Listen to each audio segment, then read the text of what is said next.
Hello and welcome to yet another bite-sized edition of L&D Superfood, an exclusive ETHRWorld series. Like any other true superfood, compact yet packed with value, this series delivers sharp insights and actionable strategies from some of the brightest minds in learning and development, all aimed at future-ready learning. With this special edition, we aim to spotlight the distinguished speakers of the Future Skills Conference 2025 with the theme The Evolution of AI-Powered Learning.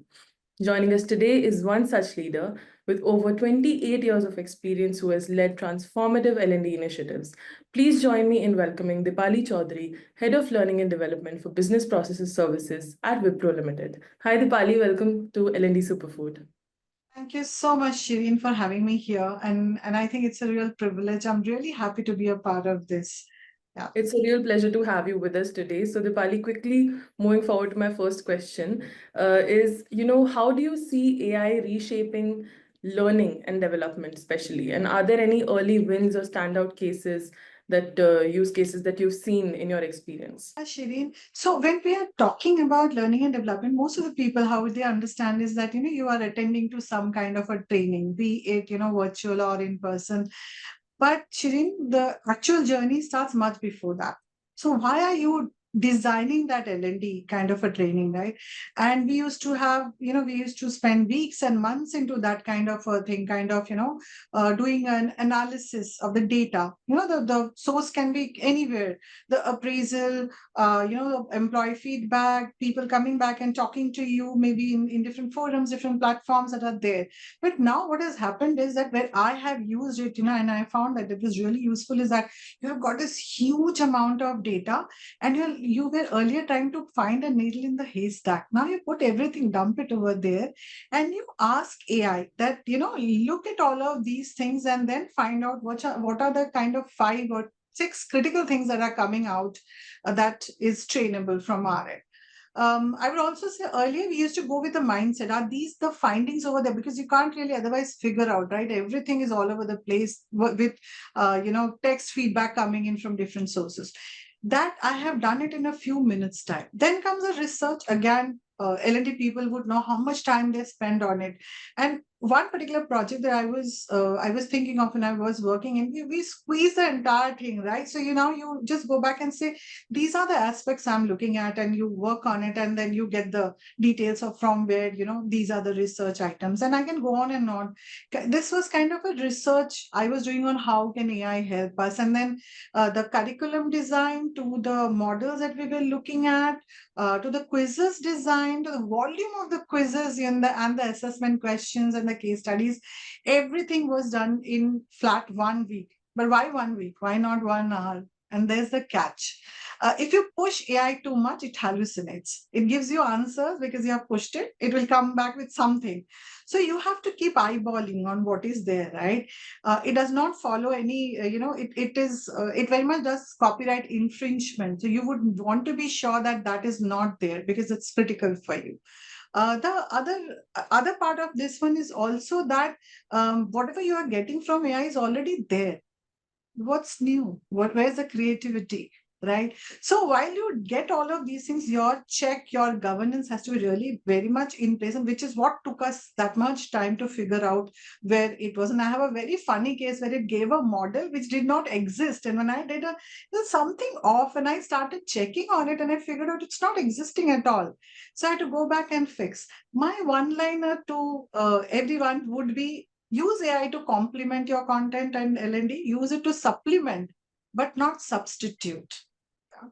Creativity will always rule over whatever you have from it. So that's something I think stands out. I think that's beautifully put, that it can't be a substitute. It can only supplement and complement what is already existing.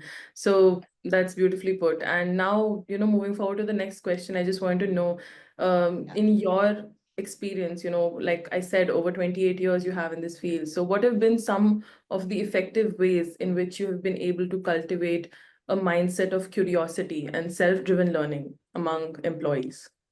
Yeah, there's been always a tug of war, Shireen, in L&D space. Your program should be pull-based or push-based. While some of it will be push-based, I understand, but largely L&D should be pull-based. And when we say pull-based, how do you bring in the curiosity, like you asked, right? Why would people come in over there?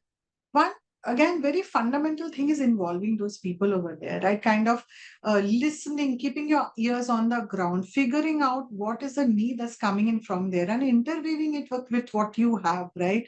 And go back and ratifying it with the stakeholders and bringing in everyone together over there. Then you come back and say, what's in it for you is something like this. The other thing that would be very crucial is that, you give them what we call is a little safe space to explore, to experiment. You give them a little longer rope to fail fast and then come back, right? And there should not be any repercussions on that, no judgments on that. When you give them that a little more spaces, when they are innovative, when they come back and kind of want to be there. So this is the second thing I would say. The third one would be, and many organizations do it as that, make it feel like a perk, right? If you have excelled in something, you're my top talent, you have contributed to business like this, you also happen to have this additional, maybe something, some certification, something more, something we're building, which is like we have really put in our effort, and it's not available for everyone. So that kind of a thing is also very important. Fourth thing, which again should not be missed out, is celebrate those wins, right? Put them in every platform, saying that these are the people who have done it, have been there. Their feedback is important, and bring it out. I think this is one of the things, I really, really work on. And, as much as you can, reward them, award them in different ways, making things accessible, maybe, whatever perks you want to give them. But that picture everywhere actually is very motivating. You get to see and you see, why am I not there? Yeah, what is that other person doing better than me? So I think those are the things. And of course, that brings in a lot of curiosity from different people. Yeah. That's a really interesting perspective, especially coming from someone with, your experience. Now, next, moving forward quickly to our next question.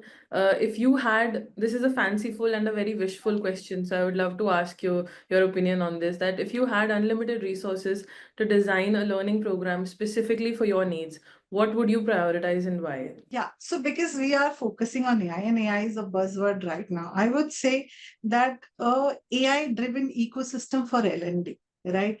And I visualize something like where you have those AI bots in the system built in, which can coach and mentor you, right? So you have a question, and all of us know that learning and development, the maximum impact is when you coach 101.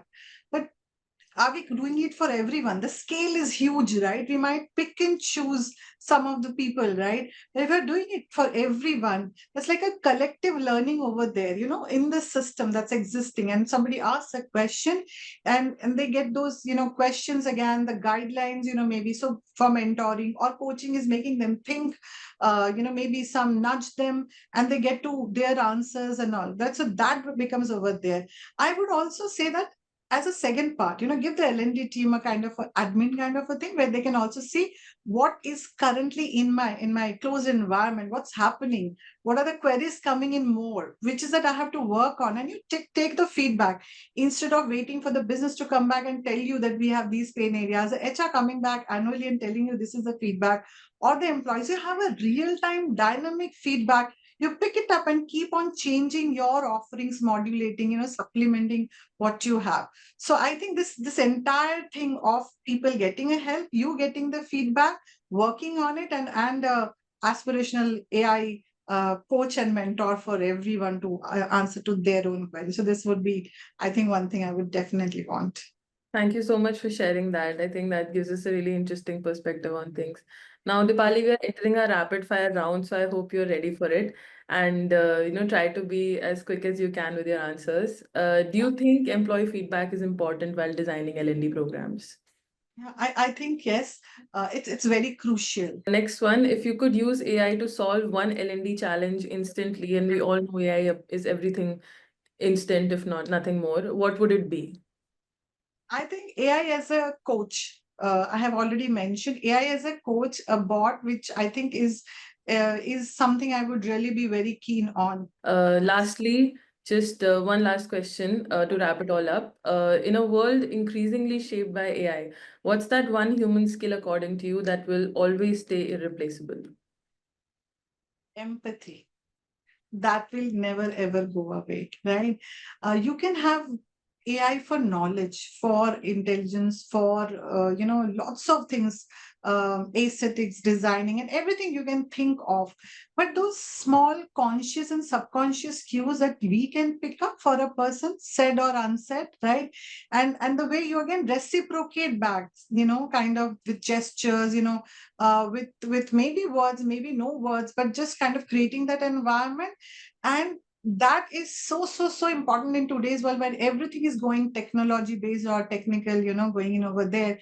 You have forgotten that human touch, but it's very important. Even a simple call you make to any kind of a network for any support, people look for which is that one number which will get me to speak to someone, because we are always picking up on empathy. I think empathy is at this moment, looks to me, irreplaceable. Come whatever, with AI, but empathy will stay forever. Absolutely agree with you on that point, Dipali. Thank you so much for joining us for this episode and sharing your wonderful insights with us. Now, to our viewers, we hope this session gave you a strong dose of inspiration and practical takeaways to apply within your own learning ecosystems. This conversation is a perfect preview of the impactful dialogues we are set to host at the Future Skills Conference 2025, happening on June 11th at JW Marriott, Sahar, Mumbai.